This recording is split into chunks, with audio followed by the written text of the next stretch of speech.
Forget everything you think you know about history, because today we're rewriting it. We're stepping into a parallel universe where the Roman Empire, the undisputed titan of antiquity, found a way to survive, to adapt, and to perpetually dominate. Prepare to have your perception of Western civilization fundamentally challenged. Hello, viewers, and thank you for joining us. Here, we don't just tell stories, we bring them to life. Dive with us into the depths of history, mystery, and discovery as we explore the wonders that shaped humanity. Now we explore, explain, what if Rome never fell? A counterfactual history. The rain fell softly over the Palatine Hill, tracing glistening paths down marble columns that had stood for nearly a millennium. Above the city, the golden eagle of Rome spread its wings atop the imperial standard, fluttering proudly in the evening wind. Torches burned along the forum, casting flickering shadows on statues of emperors long gone, their stone faces hardened by triumphs and tragedies that defined the ancient world. Yet on this night, something unusual lingered over the eternal city, an air not of decline, but of defiant endurance.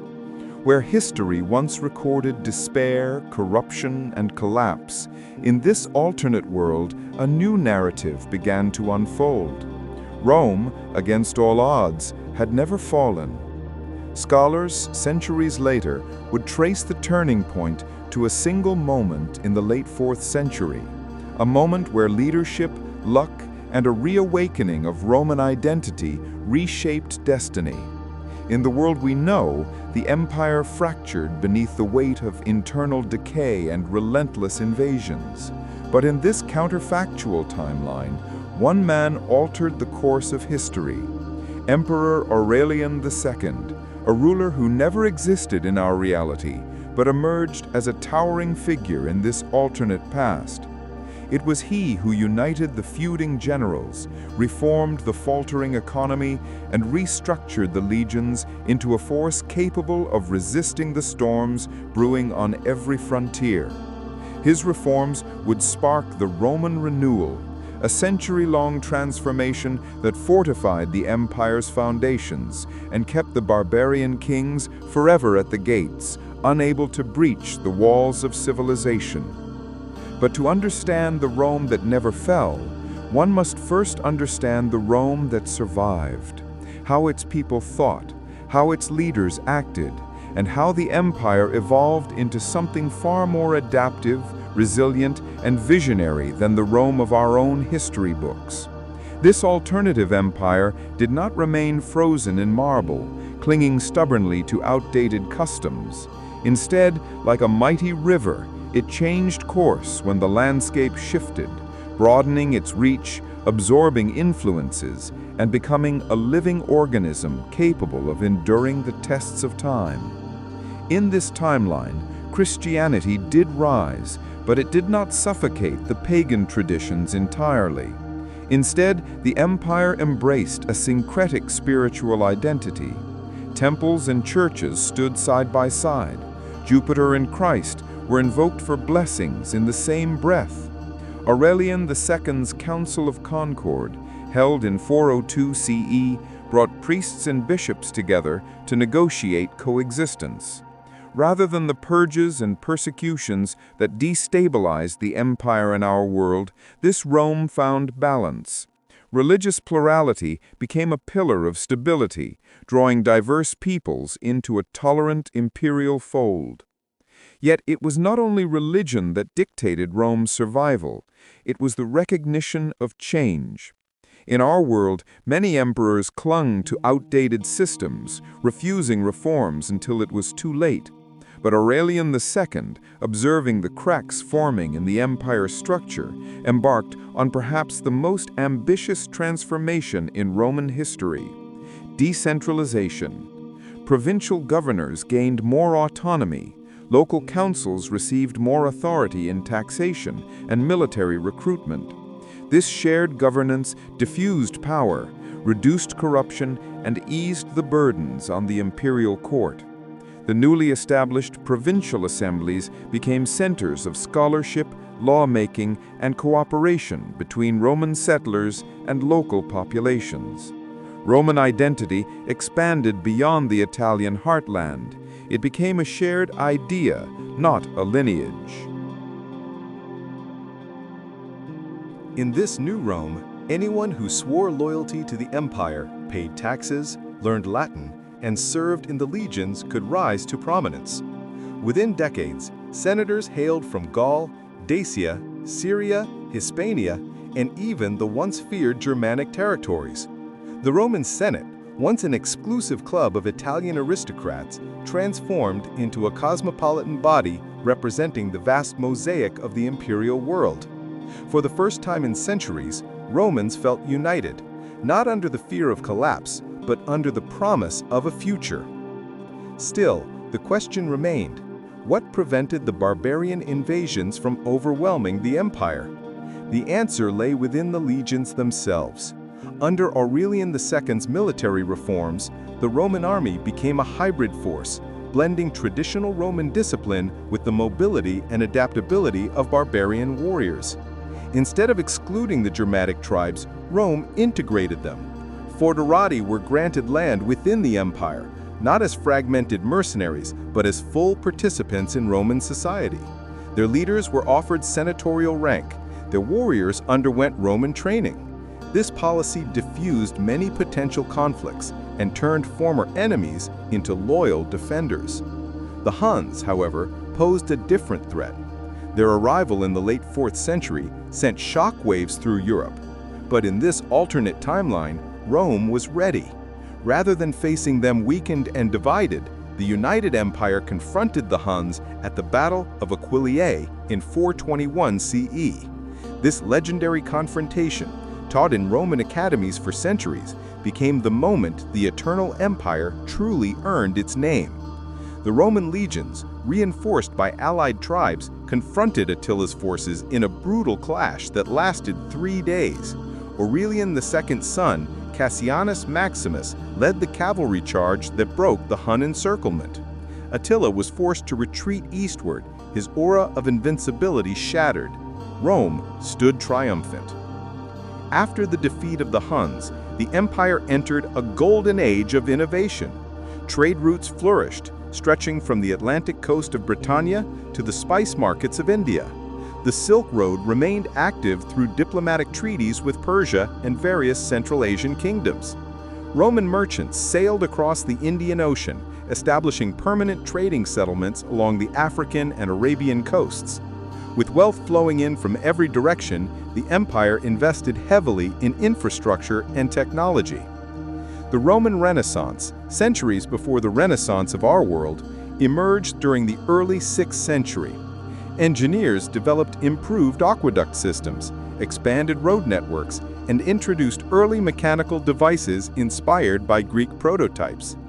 Inventors experimented with water-powered mills, metallic tools, and primitive steam mechanisms. While these innovations never reached the full potential of an industrial revolution, they nonetheless propelled Roman society into an era of unprecedented productivity. Education flourished. The Imperial Academy, founded by Cassianus Maximus, became a revered institution where scholars studied philosophy, mathematics, engineering, astronomy, and medicine. Latin remained the lingua franca, but Greek, Syriac, Punic, and Egyptian texts enriched the curriculum, creating a multicultural academic tradition unmatched in our historical timeline.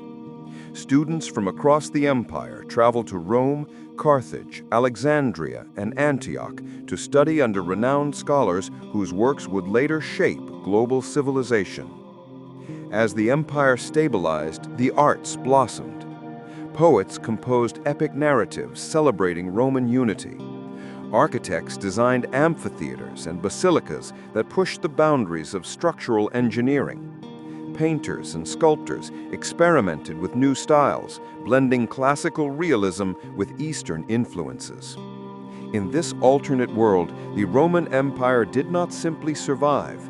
It evolved into a civilization that absorbed and amplified the brilliance of 1,000 cultures. Yet beneath the magnificence, a quiet truth persisted. Rome's survival required constant vigilance. The empire had avoided collapse, but challenges still loomed.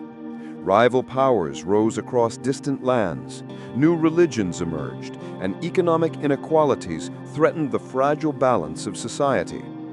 Whether Rome would continue to thrive or eventually fracture remained an open question, shaping every decision made in the imperial court.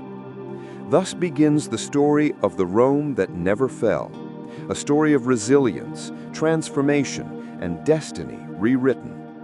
In this alternate history, the Eternal City stands not as a relic of the past, but as the beating heart of a world profoundly shaped by its enduring legacy. Through this narrative, we explore the triumphs and struggles of an empire that defied time itself, envisioning a world where the Roman eagle never descended from the sky.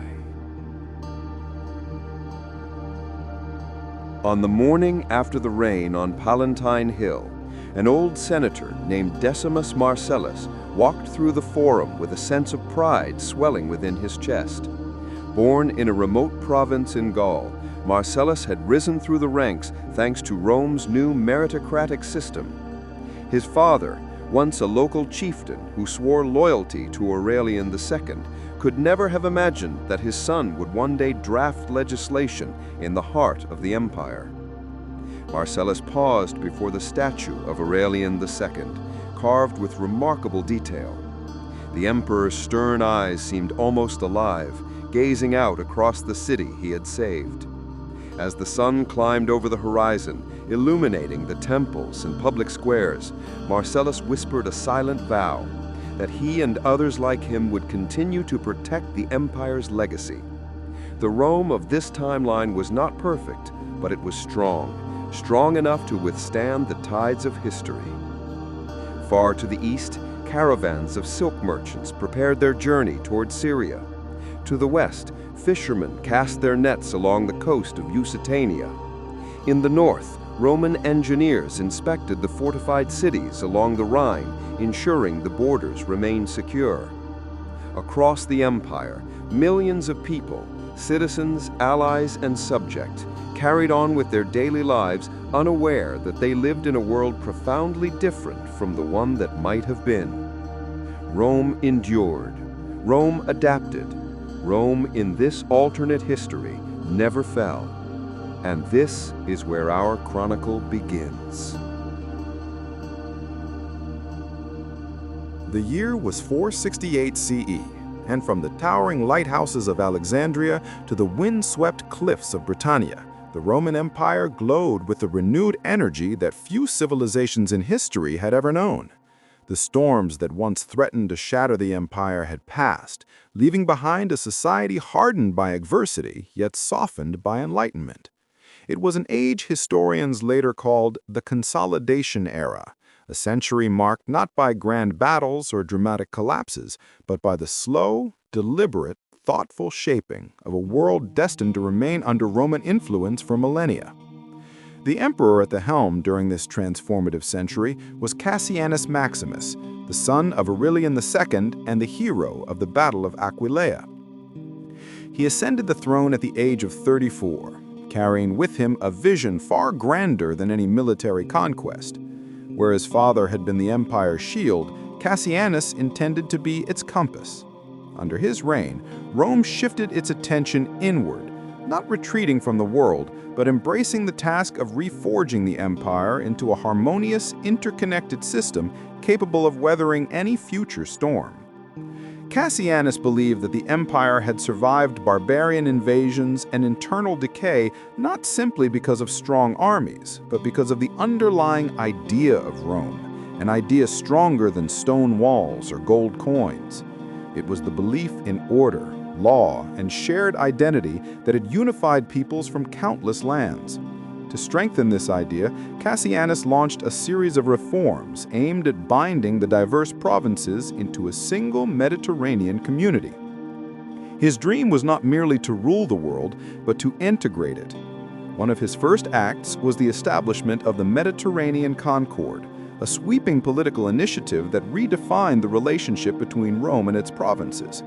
Traditionally, the provinces had been governed by imperial appointees who often abused power, exploiting local populations for personal gain. Cassianus replaced this system with provincial partnerships. Governors were now elected by local councils but ratified by the emperor, creating a balance between local autonomy and centralized authority.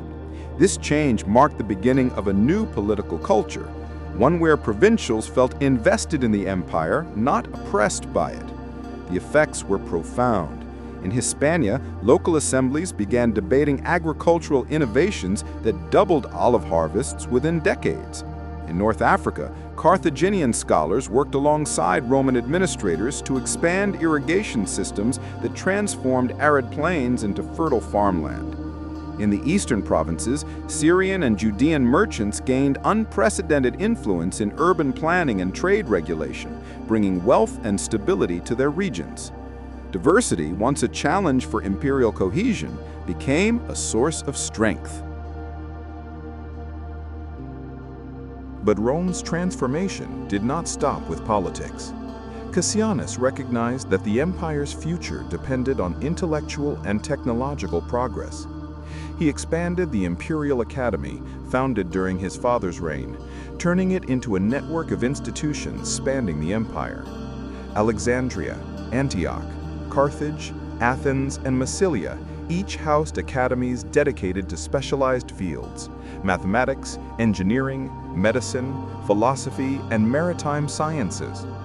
Scholars traveled between academies, exchanging ideas that advanced human knowledge at a pace unknown in our historical timeline. One such scholar, a mathematician named Livius Perennis, produced groundbreaking work on mechanical engineering. Inspired by Hero of Alexandria's ancient designs, Livius created a series of devices powered by water pressure and early pneumatic systems.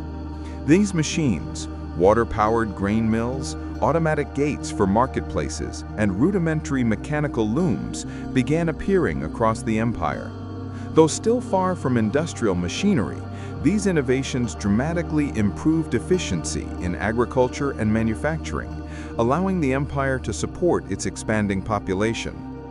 Meanwhile, advances in medicine emerged from the Academy of Alexandria, where Greek and Egyptian traditions merged into a sophisticated medical science. Physicians like Drusilla Athenera developed surgical techniques that reduced infection and increased survival rates. Public health initiatives flourished. Aqueduct expansions, urban sanitation projects, and widespread access to trained doctors reduced disease and extended average lifespans. Plagues that once devastated the empire now met with coordinated responses and modern hygiene systems. Trade remained the empire's bloodline. The Mediterranean Sea transformed into a Roman lake, a vast, bustling expanse dotted with merchant ships carrying goods from 3 continents. Cassianus oversaw the construction of great harbors in Ostia, Carthage, and Alexandria, each designed to accommodate hundreds of ships simultaneously. Navigation charts improved, allowing mariners to travel farther with greater safety. Roman traders ventured deep into the Indian Ocean, establishing relations with kingdoms along the East African coast, the Arabian Peninsula, and Western India. This economic boom created a thriving middle class. Merchants, craftsmen, engineers, and educators enjoyed new social mobility, blurring the old divides between aristocrat and commoner. Slavery, though still present, began to decline as labor systems modernized. Freedmen gained more rights, and many became skilled workers integral to the empire's economy. Cassianus initiated the Gradual Emancipation Acts, which encouraged landowners to replace slaves with paid laborers through tax incentives. By the end of his reign, slavery had diminished to a fraction of what it once was. However, every era of peace carries seeds of future challenges. The empire's expansion inland along the Danube and beyond the Euphrates created friction with neighboring powers. In Persia, the Sasanian dynasty watched Rome's resurgence with both admiration and concern. For centuries, Persia had been Rome's rival, a powerful empire with its own proud culture and military might. Yet Cassianus saw an opportunity for diplomacy where his predecessors saw only conflict. In 477 CE, he initiated the Accords of Ctesiphon, a historic meeting between Roman envoys and the Persian Shah and Shah.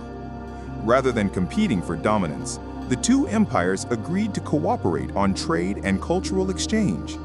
Persian scholars gained access to Roman academies, while Roman engineers studied Persian metallurgy and architecture. This alliance stabilized the eastern frontier for generations, allowing Rome to redirect military resources to the Rhine and Danube frontiers. While diplomacy kept the east peaceful, the northern regions remained restless. The Germanic tribes had been integrated into the empire, but not without tension.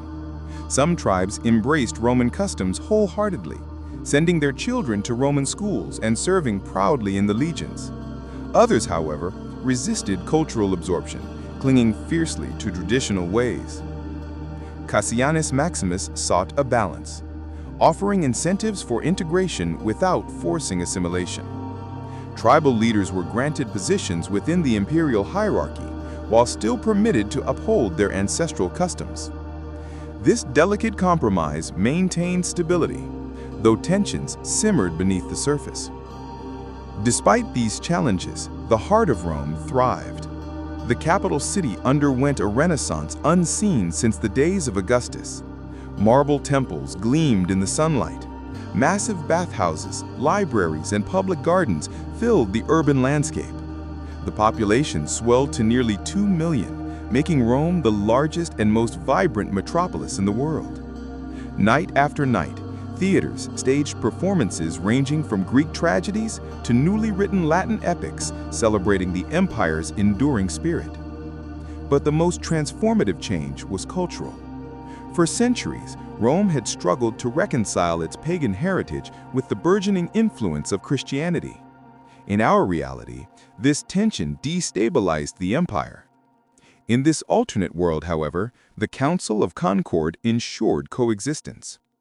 Temples and churches coexisted peacefully, often sharing festivals, philosophical debates, and public rituals. Some Romans identified as Concordists, embracing elements of both faiths. This unique synthesis fostered unity rather than division. Rome became a hub of spiritual diversity, a place where ideas mingled freely, creating a culture of tolerance unparalleled in the ancient world. As Cassianus Maximus neared the end of his reign, he gazed upon an empire transformed by deliberate visionary governance. He had inherited a world recovering from chaos and left behind a realm thriving in harmony. Yet he also understood a danger, more subtle than invasions or political strife: complacency. A strong empire could be toppled not only by external enemies, but by the belief that its strength was eternal and effortless. Cassianus therefore ensured that a new generation of leaders, military commanders, scholars, legislators, and governors received training in the Imperial Academy, where they were taught the histories of fallen empires and the importance of vigilance. Among these rising leaders was a young general named Valerius Adrianus, whose strategic brilliance would shape the next century. Born in a mixed Roman-Germanic household in the province of Raetia, Valerius represented the empire's evolving identity. He believed passionately in the Roman ideal, but carried within him an understanding of the northern tribes that many Roman commanders lacked. His foresight would soon be tested in ways that would challenge the empire's seemingly unshakable stability. As the 6th century dawned, the world beyond Rome began to stir. New powers emerged in Central Asia, and shifting climates threatened agricultural output in northern provinces. Seismic activity shook the eastern Mediterranean, damaging cities and trade routes. Rumors spread of a charismatic prophet rising in the Arabian Peninsula. Far across distant seas, in lands Rome had never reached, new civilizations were forming, ones that might one day reshape global history.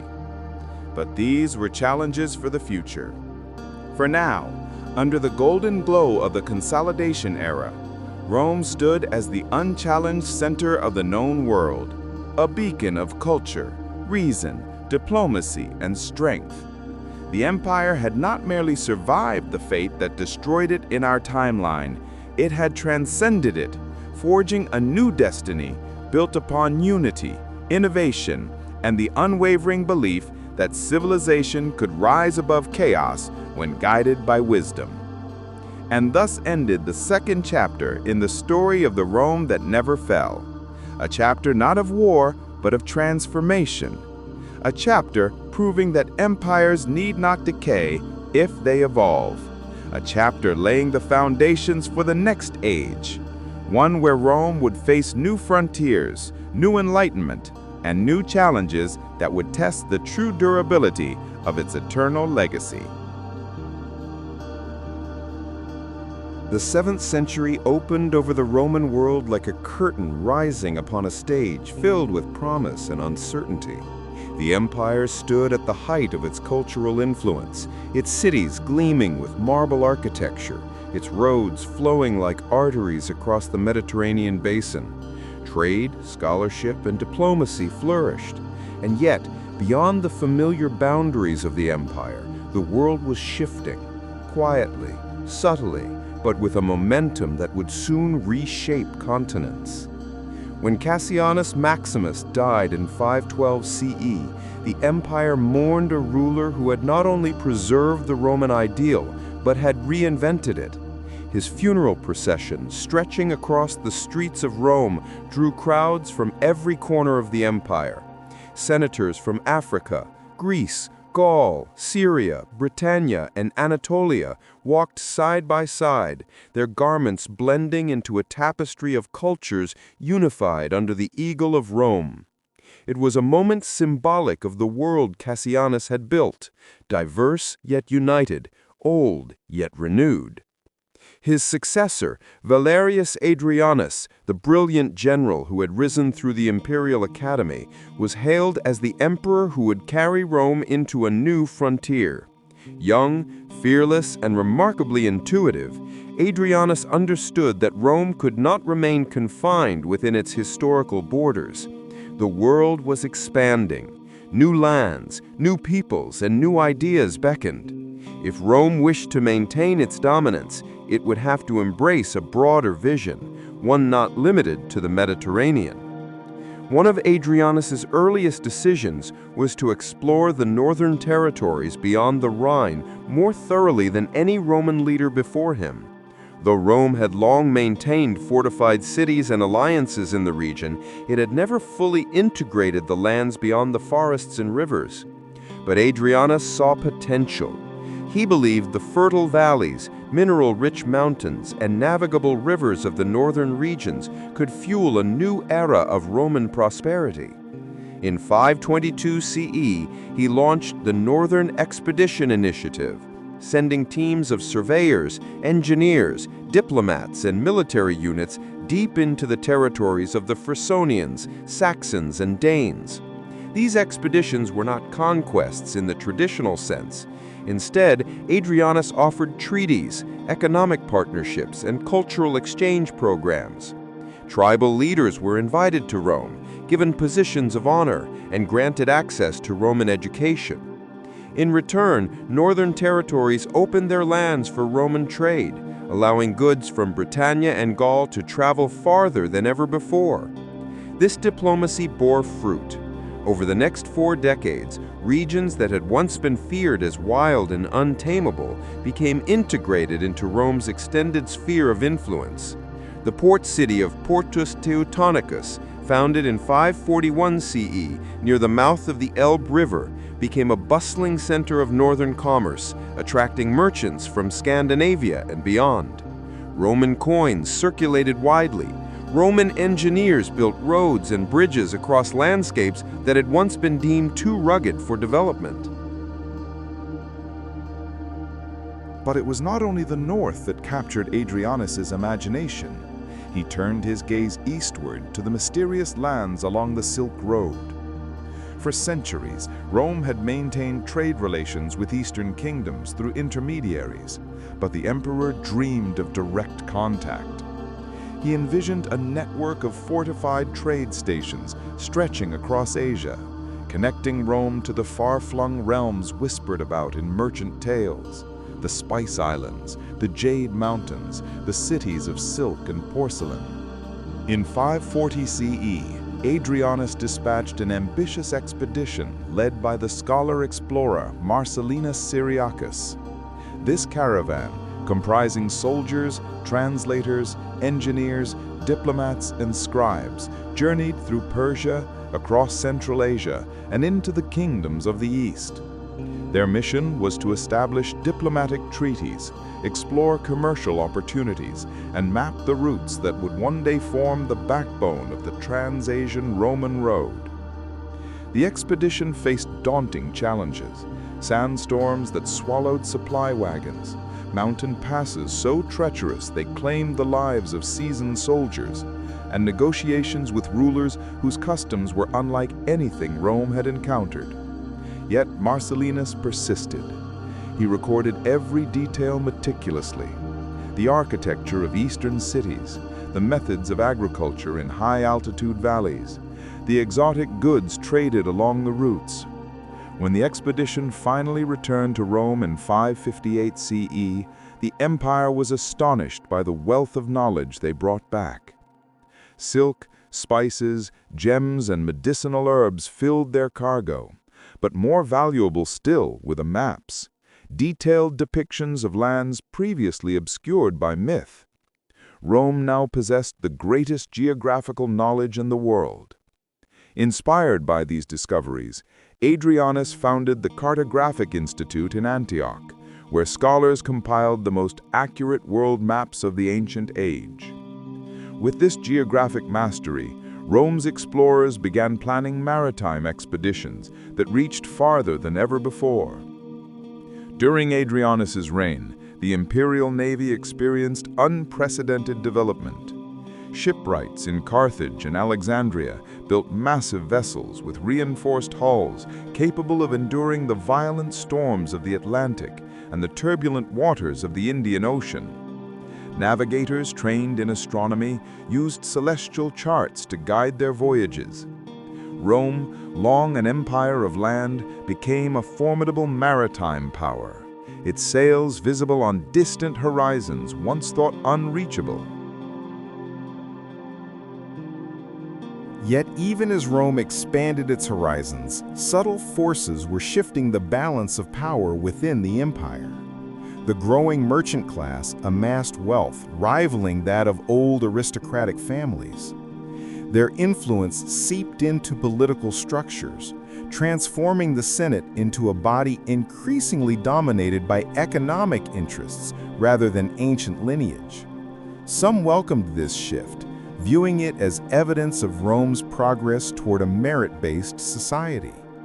Others feared it represented the erosion of the empire's traditional values. Meanwhile, the Imperial Academy continued to flourish. New fields of study emerged, driven by discoveries from the East. Scholars experimented with early algebraic principles brought from India, advancing Roman mathematics significantly. Medical knowledge expanded through interactions with Eastern physicians who introduced herbal treatments and surgical techniques previously unknown in the Mediterranean. These innovations enriched Roman science, pushing it closer to a proto-modern form of knowledge. But one of the most subtle and transformative developments lay in philosophy. From the East came new spiritual doctrines, ideas about balance, ethical living, and the unity of humanity. Roman thinkers integrated these philosophies into their own traditions, creating a unique cultural synthesis that emphasized reason, justice, and harmony. This intellectual flowering known as the Adriatic Enlightenment, inspired reforms in law, education, and urban planning. Rome's legal system became more humane. Punitive measures gave way to restorative justice, emphasizing rehabilitation over retribution. Public education expanded dramatically, ensuring that even children in remote provinces received training in reading, writing, arithmetic, and civic duty. Urban planning emphasized sanitation, public spaces, and access to green areas, all influenced by new ideas about societal well-being. But this age of enlightenment was not without its shadows. As Rome extended its influence into northern and eastern territories, new pressures emerged. The empire's borders grew longer and more complex, requiring more resources to defend. Climate shifts in the far north led to crop failures among several tribes, pushing thousands toward Roman lands in search of stability. The empire accepted many of them, offering land and work in exchange for service, but not all were willing to integrate peacefully. Moreover, the imperial harmony fostered under the Council of Concord began to fray. As Eastern philosophies mingled with Roman traditions, some conservative Christian and pagan groups grew uneasy. They accused the government of diluting ancient values. Tensions simmered beneath the surface, occasionally erupting into protests in major cities. But the greatest challenge came not from ideological conflict or expansion fatigue, but from the emergence of a new power on the southern frontier. By the mid-600s, a series of tribes united under a charismatic leader in the Arabian Peninsula. His teachings spread rapidly, forging a new religious and political movement with extraordinary cohesion. This rising force began reshaping the balance of power across the Middle East, threatening Persian stability and encroaching upon Roman territories in Syria and Egypt. In this alternate world, the movement arose just as Rome was extending its influence deeper into Asia, stretching its resources thin. Emperor Adrianus, now aging, recognized the seriousness of this development. For the first time in decades, Rome prepared for a major confrontation, not with disorganized tribes or distant markets, but with a unified, driven, rapidly expanding power whose ideological fervor matched Rome's own centuries-old sense of destiny. Thus ended the third chapter of the Rome that never fell, a chapter of expansion, discovery, enlightenment, and the first rumblings of a coming storm that would test whether even an eternal empire could withstand the changing tides of history. The early 7th century had been an age of expansion and enlightenment for the eternal empire, but by the dawn of its second half, Rome was staring into the face of a force it had never truly encountered, an adversary driven not by tribal rivalry or territorial greed, but by a unifying spiritual vision that swept across desert and city alike with the power of a rising storm. This new force, forged in the sands of Arabia, carried with it a discipline, devotion, and unity the empire had not seen in centuries. Rome stood magnificent and immense, but even the greatest of empires can tremble when confronted with a movement built on conviction rather than conquest. When news reached Rome that several powerful Arabian tribes had united under a new faith and leadership, the Senate initially dismissed the movement as a regional upheaval, a passing desert coalition that would fracture under pressure. But Emperor Valerius Adrianus knew better. His intelligence networks, expanded during the northern expeditions, brought him reports from Syria and Persia that spoke of incredible discipline, rapid mobilization, and unprecedented unity among the tribes. They swept across the peninsula in a matter of years, subduing rival clans and forging a cultural religious identity that transcended ancient loyalties. Persia, Rome's historic rival and recent ally, was already showing signs of strain. Adrianus called a council in Constantinople, summoning generals, governors, scholars, and religious leaders. For days, debates raged within the marble halls. Some argued for total war. Others feared the empire was too stretched, its northern territory still not fully stabilized, its eastern alliances fragile. Scholars at the Imperial Academy warned of ideological conflicts that could engulf not only the battlefield, but the cultural fabric of Rome itself. Finally, the emperor spoke. Rome does not fear new ideas. Rome fears only the darkness of ignorance. If this rising force seeks war, we shall meet them. If they seek diplomacy, we shall extend our hand. But we must understand them first. Thus began the Southern Inquiry, a diplomatic mission unparalleled in Roman history. Adrianus dispatched emissaries, linguists, religious scholars, negotiators, and envoys to Arabia to understand the ideology, motivations, and intentions of the emerging power. For nearly a decade, these envoys engaged in conversations, debates, and councils. They observed that the new movement was not merely a political coalition, but a socio-cultural transformation. It emphasized community, discipline, and a direct connection between individual and divine law, a concept both familiar and foreign to Roman tradition. Despite some initial openness, ideological differences soon hardened. The new Arabian leadership viewed the empire with suspicion, believing Rome's cultural pluralism and syncretism incompatible with their stricter worldview. Rome, on the other hand, saw the new power's rapid rise and uncompromising unity as a potential threat to the centuries-old balance in the Mediterranean. The relatively peaceful exchanges lasted until 628 CE, when conflict erupted in the southern provinces. A series of caravan raids near the Nabatean frontier escalated into open skirmishes. Roman patrols clashed with Arabian tribal forces, each accusing the other of aggression. Rumors spread that Persia was on the verge of collapse, weakened from internal strife and economic exhaustion. If Persia fell, Rome would be the next target. The emperor made a decision that would define the century. Rome would intervene in Persia, not as a conqueror, but as a protector, to stabilize the eastern ally and prevent a domino effect that could expose the empire's vulnerable flank. In 631 CE, Rome launched the Eastern Restoration Campaign, sending legions, engineers, and diplomats deep into Persian territory. Roman commanders worked alongside Persian nobles to restore infrastructure, rebuild defenses, and reorganize the military.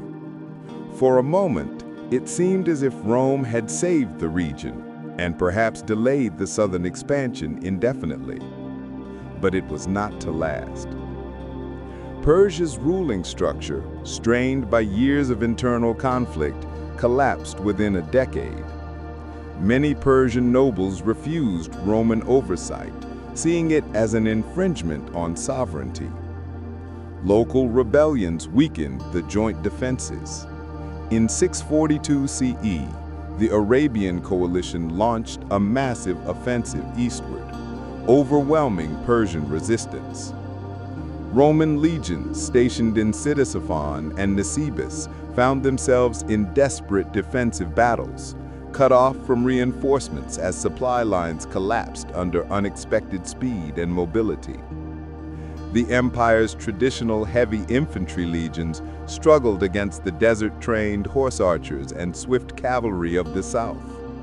Rome's tactics, designed for European terrain, proved difficult to adapt in the harsh climates and vast open expanses of the eastern deserts. For the first time in centuries, Rome experienced a strategic setback. Entire provinces were lost. Cities long considered untouchable fell. Trade routes dried up, and refugees poured westward, bringing with them tales of unstoppable desert warriors and the fall of ancient dynasties. But Rome was not a fragile empire ready to crumble. The Rome of this world was resilient, unified, innovative, and still blessed with enormous resources. Under Emperor Adrianus's final years, and later under his successor, Empress Juliana Flavia, Rome's first reigning empress, Rome launched a massive reform effort that historians later dubbed the war-born Renaissance. Juliana, highly educated and fiercely determined, understood that Rome could not continue fighting a 20-year conflict with outdated strategies. She summoned the greatest minds of the academies, from engineers to military theorists, to reinvent Roman warfare.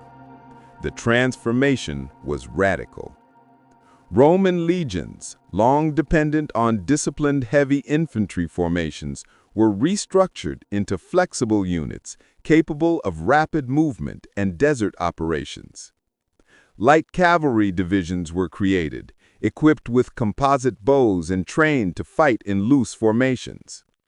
Roman engineers designed new water transport systems for desert campaigns, mobile cistern wagons, compact water filters, and camel-mounted supply units. Roman armor was redesigned to be lighter, incorporating Eastern materials for mobility and heat resistance. Fortresses along the Syrian frontier were rebuilt with layered defenses, incorporating sloped walls to deflect arrows and new signaling towers that used polished metal mirrors to convey messages across miles. Juliana also pursued an aggressive diplomatic policy. She strengthened ties with the kingdoms of Nubia, Ethiopia, and Armenia, offering military assistance, trade rights, and educational exchange. These alliances allowed Rome to stabilize the southern Nile, secure Red Sea ports, and ensure that the empire would not be encircled by hostile forces. Still, the war dragged on. Neither side could decisively defeat the other. The Arabian coalition, though fierce and resourceful, lacked Rome's infrastructure and administrative depth. Rome, though vast and advanced, struggled to maintain control over the far-flung desert provinces and supply lines. The stalemate continued for nearly 30 years. During this period of intense conflict, a strange paradox unfolded. The exchange of knowledge between the two civilizations accelerated. Prisoners of war, captured scholars, and border merchants transmitted new ideas, technologies, and cultural practices across rival lines. Roman scholars learned new mathematical techniques, medical treatments, and philosophical insights. Arabian scholars encountered Roman engineering, cartography, and classical literature. Ironically, the war forged a channel of intellectual exchange that peaceful diplomacy had failed to establish. By the late 7th century, both sides were exhausted. Famine spread across borderlands, trade stagnated, and climate shifts further undermined stability. In 689 CE, Empress Juliana initiated secret negotiations with several Arabian tribal leaders who were weary of endless conflict. Over 5 years, diplomats navigated a labyrinth of religious interpretations, political rivalries, and territorial demands. Finally, in 694 CE, the Treaty of Damascus was signed. The treaty did not redraw borders dramatically, nor did it declare a victor. Instead, it acknowledged something far more profound, that neither Rome nor the Southern Coalition could eliminate the other. Each was too powerful, too deeply rooted, too driven by its own vision of destiny. For the first time in history, Rome recognized another world power as its equal, not a rival to be destroyed, but a civilization to coexist with. The treaty established demilitarized trade corridors between Syria and Arabia, religious and cultural protections for communities and frontier zones, shared responsibility for protecting merchant routes, and diplomatic councils held every 3 years to mediate disputes. This uneasy peace reshaped the Mediterranean world. Rome, though wounded, emerged with a deeper sense of identity. No longer an empire that believed itself destined to dominate all others, but a civilization prepared to share a world filled with diverse powers. Under Empress Julianara's later reign, Rome entered a period of reconstruction. Cities destroyed by war were rebuilt with improved defenses. Trade networks reopened. A new generation of Roman citizens, raised during conflict but educated in peace, emerged with a unique worldview, one shaped by exposure to the ideas, cultures, and innovations of the South. This generation would soon guide the empire into a transformative new era, an age not of conquest, but of discovery. For in the West, across the vast Atlantic Ocean, rumors began to circulate about distant lands beyond the horizon, lands untouched by Rome or the Eastern powers, lands teeming with possibilities. And so, as the 7th century drew to a close, Rome stood once again poised at the edge of a new frontier, wounded yet wiser, humbled yet unbroken, ancient yet eternally young. Thus ended the 4th chapter of the Rome that never fell, an era of war, resilience, reinvention, and the birth of a truly multipolar world. The world that Rome had so carefully shaped over the course of more than 13 centuries entered a strange twilight as the 10th century drew toward its end. The empire, transformed into a federation only a few years earlier, stood balanced between triumph and uncertainty. Cities gleamed brighter than ever before. The massive libraries of Alexandria Magna and Carthago Nova expanded their archives with new sciences, new philosophies, and knowledge gathered from across continents. Steam-driven mills turned in the northern provinces, while glass-making guilds in Sibaria perfected lenses that allowed scholars to see further into the heavens than any astronomer before them. Trade flowed through grand avenues paved generations earlier, transporting silk from the Far East, gold from the African interior, and crops engineered in Rome's experimental agriculture centers. Yet beneath these signs of a flourishing civilization, deep tension simmered, waiting only for the right spark to ignite a transformation the Senate had not foreseen. The new federal structure, introduced by Emperor Maximian III after the devastating conflict in the Germanic lands, was both visionary and deeply controversial. In granting broad autonomy to the provinces, he sought not merely to pacify the recent rebellion, but to prevent future upheavals by recognizing the mosaic of cultures Rome had absorbed. Many hailed Maximian as the greatest reformer since Aurelian. Others denounced him as a man willing to dilute Rome's legacy for the sake of temporary peace. The empire responded with a mixture of relief, confusion, and ambition.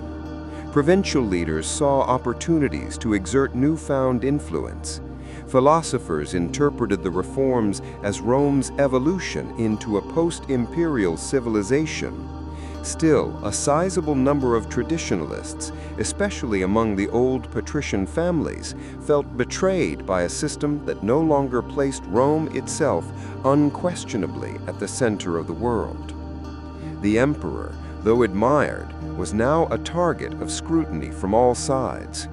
He moved with a quiet gravity, always accompanied by only a handful of elite praetorians, preferring to walk among his people rather than seclude himself within the palace. Maximian understood better than anyone that his reforms had not ended Rome's internal crisis. They had merely postponed its next stage. And as if in response to this delicate political restructuring, a spiritual wave began rising across the empire, carried by a generation disillusioned with rigid traditions. The movement known as the Way of the Radiant Path grew with astonishing speed.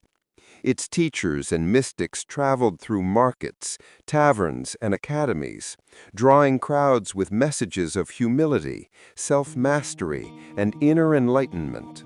The Radiant Path did not condemn Rome, but it challenged the idea that empire, any empire, could serve as humanity's ultimate destiny. Its followers believed that history moved in cycles, and that Rome was on the brink of a spiritual metamorphosis, whether it wished to be or not. Maximilian did not oppose the Radiant Path, but he watched its progress carefully. He understood that ideas, not armies, were the true architects of the future. The Senate, however, felt uneasy. The old guard whispered that this new philosophy was too subversive, too free, too willing to question Rome's sacred traditions.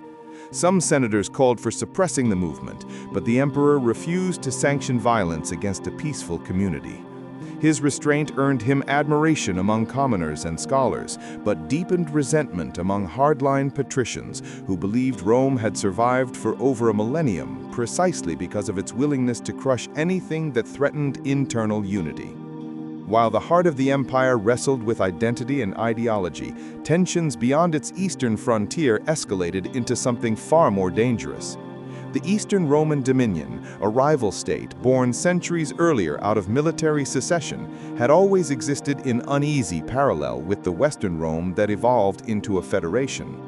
Unlike Maximilian's Rome, the Dominion preserved strict central authority, rigid social hierarchy, and a warrior aristocracy that viewed discipline as the highest virtue. For generations, the Dominion expanded quietly through the steppes and along the fringes of old Parthian lands, forging alliances with tribes and absorbing fortified trade cities that lay outside Rome's sphere of influence. It developed a formidable military machine, one that combined traditional Roman discipline with innovations learned from nomadic horse archer cultures.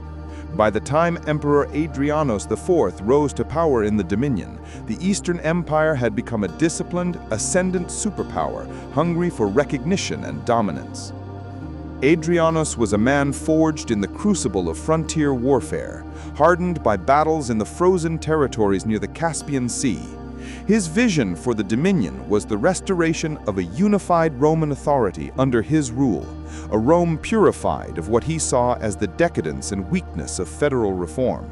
To him, Maximilian's decentralization was the final betrayal of the imperial legacy. Adrianos and his grand marshals believed the federation would eventually fracture into independent nations, leaving the Dominion as the rightful heir to Caesar's mantle. He proclaimed publicly that Rome had abandoned its destiny and that he, Adrianos, would reclaim it. This message resonated strongly among Dominion citizens who saw themselves as the disciplined guardians of a vision the West had allowed to wither. While the heart of the empire wrestled with identity and ideology, tensions beyond its eastern frontier escalated into something far more dangerous. The Eastern Roman Dominion, a rival state born centuries earlier out of military secession, had always existed in uneasy parallel with the Western Rome that evolved into a federation. Unlike Maximilian's Rome, the Dominion preserved strict central authority, rigid social hierarchy, and a warrior aristocracy that viewed discipline as the highest virtue. For generations, the Dominion expanded quietly through the steppes and along the fringes of old Parthian lands, forging alliances with tribes and absorbing fortified trade cities that lay outside Rome's sphere of influence. It developed a formidable military machine, one that combined traditional Roman discipline with innovations learned from nomadic horse archer cultures. By the time Emperor Adrianos IV rose to power in the Dominion, the Eastern Empire had become a disciplined, ascendant superpower, hungry for recognition and dominance. Adrianos was a man forged in the crucible of frontier warfare, hardened by battles in the frozen territories near the Caspian Sea. His vision for the dominion was the restoration of a unified Roman authority under his rule, a Rome purified of what he saw as the decadence and weakness of federal reform. To him, Maximilian's decentralization was the final betrayal of the imperial legacy. Adrianos and his grand marshals believed the federation would eventually fracture into independent nations, leaving the dominion as the rightful heir to Caesar's mantle. He proclaimed publicly that Rome had abandoned its destiny and that he, Adrianos, would reclaim it. This message resonated strongly among Dominion citizens who saw themselves as the disciplined guardians of a vision the West had allowed to wither.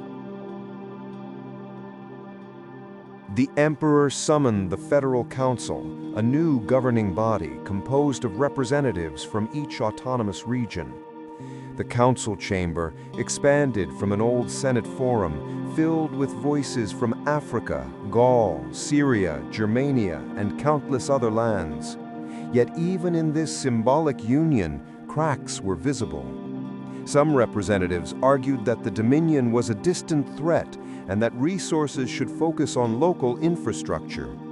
Others believed diplomatic overtures could prevent conflict. A few, particularly from the northern provinces, where memories of the Civil War still lingered, demanded immediate military reinforcement. Maximian listened, absorbing each viewpoint, but spoke little. In truth, he knew that the Federation was not yet prepared for a confrontation with the Dominion, a state forged for war. As tension with the East rose, internal disputes began to resurface. The Germanic provinces, still healing from the war and the death of their heroic leader, Walden, struggled to unite behind a new generation of moderate governors. Some locals felt the federal reforms had not gone far enough, while others feared the Dominion's rising threat and advocated for closer military alignment with Rome.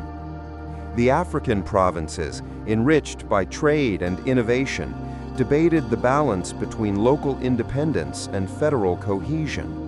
In Gaul, guilds demanded more say in federal policy regarding long-distance commerce. In Britannia, where storms from the northern sea battered the coasts, local leaders struggled with food distribution failures that the imperial center could not address quickly enough. In the midst of these internal dilemmas, the Radiant Path surged in popularity, particularly among youth in the Mediterranean heartlands. Their gatherings filled old stadiums once used for athletic displays. Their hymns, blending Eastern melodies with Western harmonics, drifted through the night air of cities that had once echoed only with military marches and political speeches. Their teachings of humility, self-reflection, and liberation from imperial identity struck a deep chord among people weary of centuries of political turbulence. Even some members of the Praetorian Guard were seen attending sermons in secret, a development that alarmed traditional senators to their core. Rumors spread that the Dominion intended to weaponize this ideological fragmentation by supporting dissident groups within the Federation, though no evidence surfaced. The emperor realized that Rome was living in a paradoxical moment. It was both stronger and more fragile than ever. Its cultural influence spanned continents. Its cities were marvels of engineering. Its scholars were unlocking natural principles that would have seemed like sorcery to the ancients.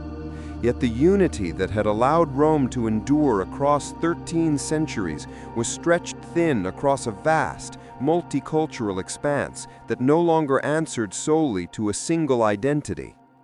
Maximian understood that the next great challenge facing Rome would not come from rebellion or economic strain, but from the clash between two visions of civilization: his own, federated, pluralistic Rome, and Adrianos's uncompromising, militaristic dominion. News arrived at the imperial palace one winter morning that a Dominion ambassador had reached the borders of Cappadocia, requesting passage to Rome itself. Maximian convened an emergency meeting with the Federal Council. Speculation ran wild. Some feared the ambassador brought demands, others hoped for peace. When the ambassador finally arrived, a stern, stone-faced diplomat named Leonis, his message was both simple and ominous. The Dominion demanded recognition as the sole legitimate successor of the ancient Roman mandate, and insisted that the Federation submit to a symbolic agreement acknowledging Dominion primacy. The council was outraged, but Leonis's calm assurance made clear that refusal would lead to consequences. Maximian dismissed the council and met privately with the ambassador. Their conversation stretched for hours. The emperor attempted reason, offering a proposal for shared leadership of the broader Roman world, but Leonis rejected it outright. Adrianos would accept nothing less than absolute acknowledgement. When the ambassador departed, Maximian felt a hollow ache in his chest. The storm he had feared was upon them. That night, standing on the high balcony of the Imperial Forum, he saw the city lights shimmer like stars fallen to earth. Rome had reinvented itself countless times, each rebirth more astonishing than the last, but never before had it faced a mirror of its own ambition turned hostile. In the distance, across the quiet plains beyond the horizon, the armies of the Dominion were already preparing. The glow of their campfires lit the night sky like dying embers drifting in the wind. Maximian knew then that the next chapter in Rome's saga would be written not by scholars or reformers, but by soldiers, diplomats, spies, and visionaries willing to gamble everything for the survival of a civilization that had refused to fall for more than 1,000 years. In the imagined world where Rome never fell, the final age of its unbroken dominion emerges like the slow unfurling of an ancient tapestry, woven with triumphs, contradictions, and the lingering shadows of choices made over centuries.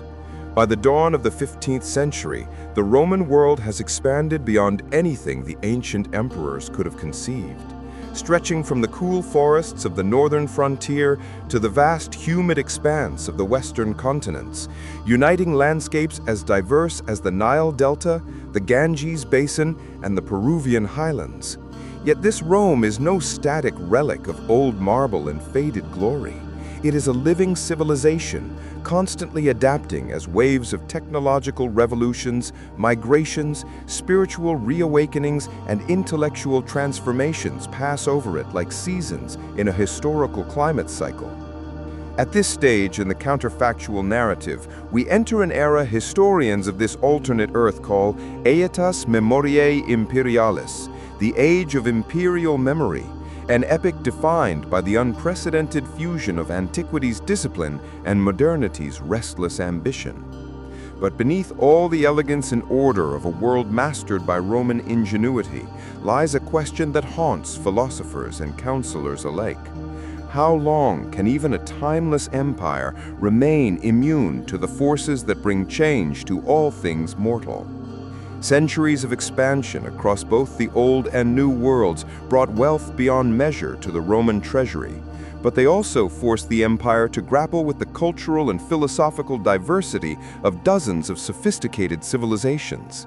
Instead of collapsing under this weight, Rome evolved by absorbing ideas as fluidly as it once absorbed armies. Chinese scholars traveling freely along the stabilized Silk Meridian recorded their astonishment upon witnessing Roman engineering harness the monsoon winds for transoceanic voyages. Indian astronomers studied with Alexandrian mathematicians to refine the understanding of planetary motion, while Aztec engineers collaborated with Roman aqueduct masters to design irrigation systems that astonished even veteran civil engineers. These cultural minglings did not erase identities. Instead, they produced hybrid worlds, cities where temples to Jupiter stood beside observatories inspired by Mayan architecture, and where markets displayed both olive oil from Sicily and obsidian blades crafted with Mesoamerican precision. Every traveler became a witness to the empire's evolving face. Yet such unity had a cost. The empire's vastness meant the central government in Nova Roma, the capital moved centuries earlier to a newly built administrative metropolis on the Italian peninsula, struggled to mediate the competing desires of its farthest provinces. In Germania, local leaders demanded greater autonomy over their trade routes with the northern tribes. In Egyptus, merchant guilds protested heavy taxation imposed to fund imperial expeditions across the ocean. In the Andean territories, Roman military governors clashed with local philosophers who argued for a new ecological management system that prioritized the mountains' delicate equilibrium over the state's relentless mining policies.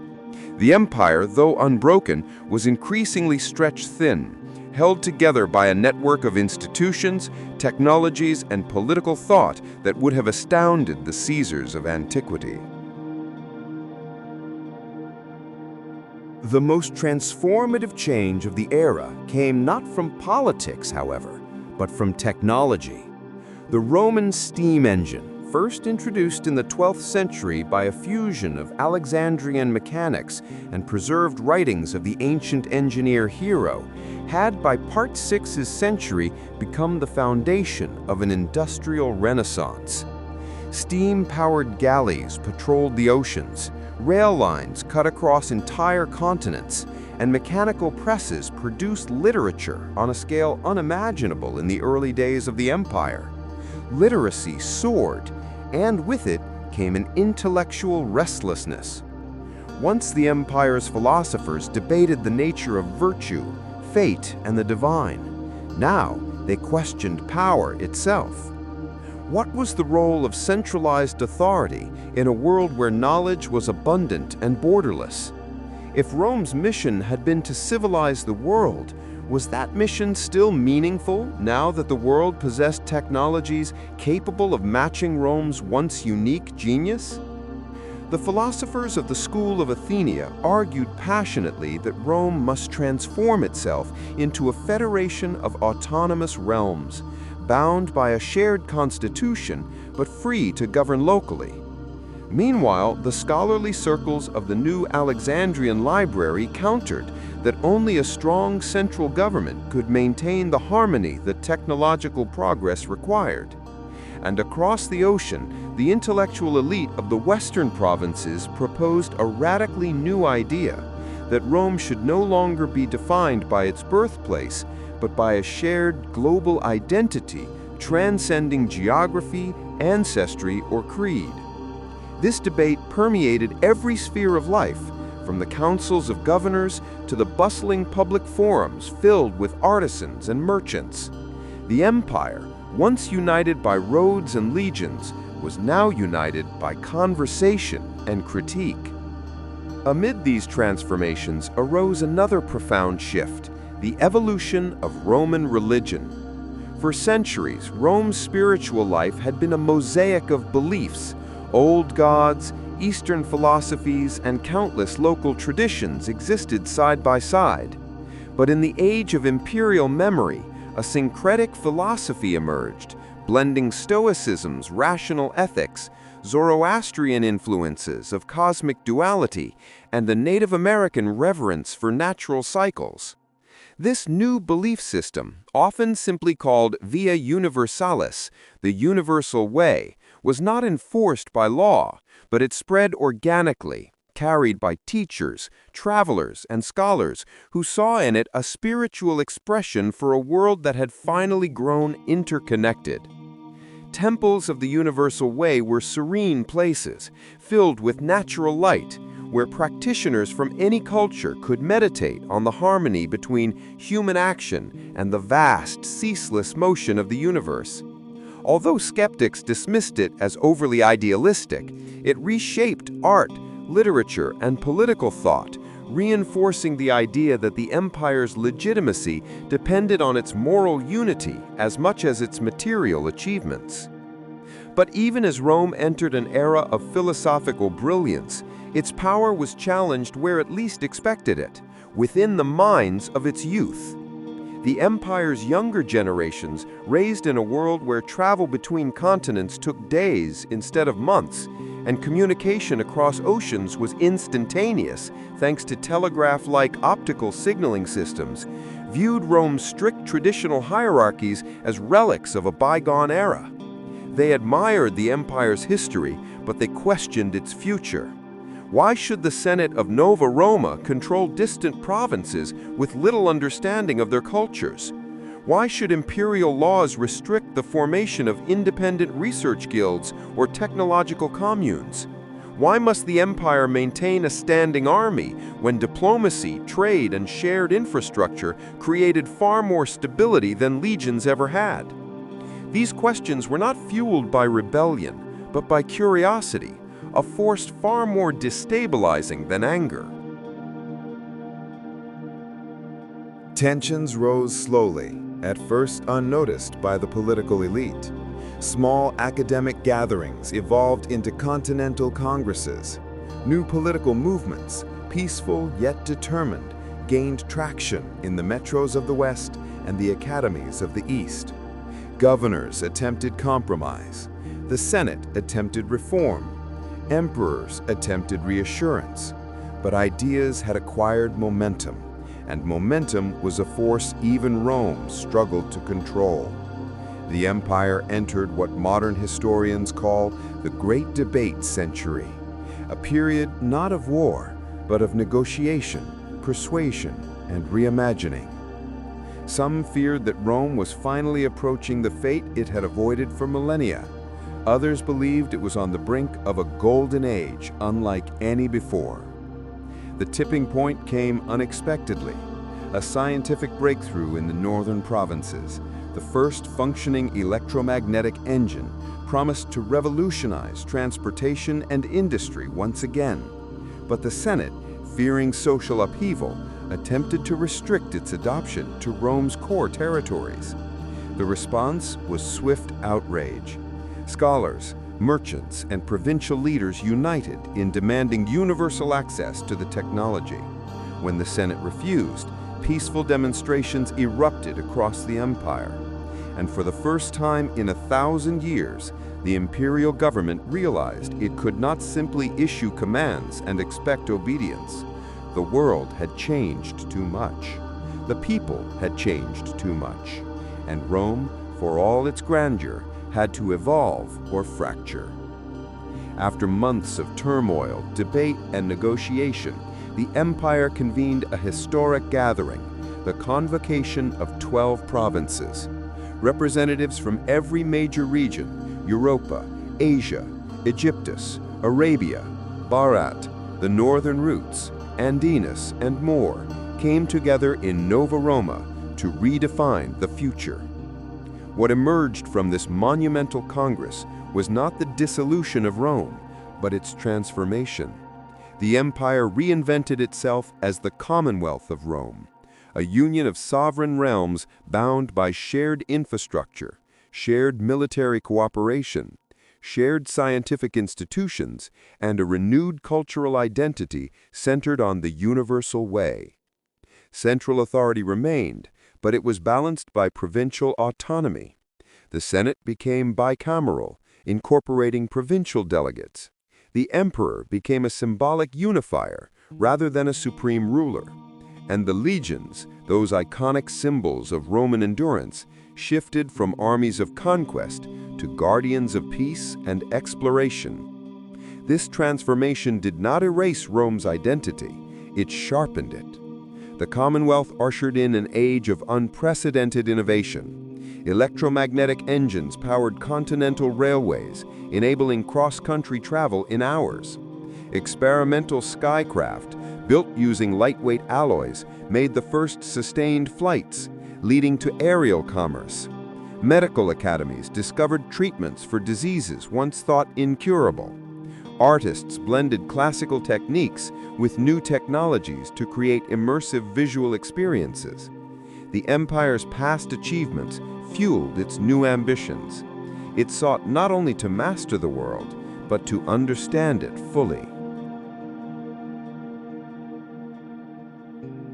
And in this new era, Rome returned to one of its oldest dreams, exploration of the unknown. Just as ancient Romans gazed across the Mediterranean, imagining what lay beyond the horizon, their descendants now looked toward the stars. The empire invested heavily in astronomical observatories, launching vast programs to study celestial movement with precision. Scholars proposed mechanisms for spacefaring vessels powered by magnetic propulsion. Others theorized that the moon could be reached through a series of staged atmospheric engines. No longer burdened by constant territorial conquest, Rome redirected its ambitions upward, embracing the sky as the next frontier. Yet even as this golden age unfolded, one truth persisted.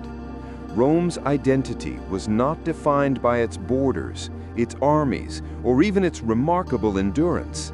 It was defined by its adaptability. A civilization that had once seemed doomed to fall had survived by transforming itself again and again, absorbing ideas rather than resisting them, negotiating conflicts rather than succumbing to them, and recognizing that true strength came not from rigidity, but from resilience. Historians of this alternate world often remark that Rome never fell because it never allowed itself to remain the same for too long. In the final reflection of this counterfactual narrative, we stand before a world where Rome's legacy is not the marble ruins of a lost civilization, but the living, breathing structure of a united planet. Provinces flourish with their own cultures, yet share a common commitment to knowledge, cooperation, and progress. Technologies born from ancient principles and modern innovation coexist. Philosophies from every corner of the globe blend into a unified human perspective. And the stars, once distant and unreachable, glimmer as the next chapter in Rome's unending story. This is the world in which Rome never fell, a world not frozen in time, but expanded by it. A world built not on the dominance of one culture over another, but on the evolving harmony of many. A world where the eagle of Rome still soars, not above others, but among them, guiding humanity not to conquest, but to destiny. The adventure continues. The past speaks, the future listens, and together we explore. Don't let this be the end. Subscribe, turn on notifications, and come with us on the next adventure through time and knowledge.